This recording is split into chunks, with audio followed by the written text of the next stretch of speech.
அஸ்ஸலாமு அலைக்கும் வரஹ்மத்துல்லாஹி வபரகாத்துஹு.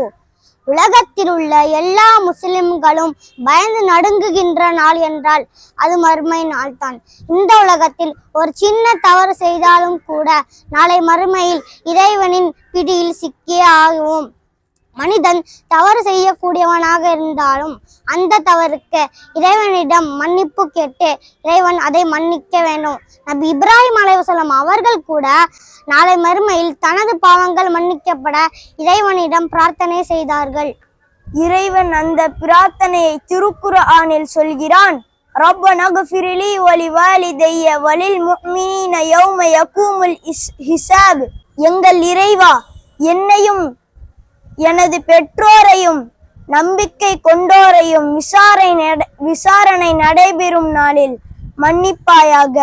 அதிகம் பாவம் செய்யாத இப்ராஹிம் நபி அவர்களே இறைவனின் கைப்பிடியிலிருந்து தப்பிக்க பிரார்த்தனை செய்தார்கள்.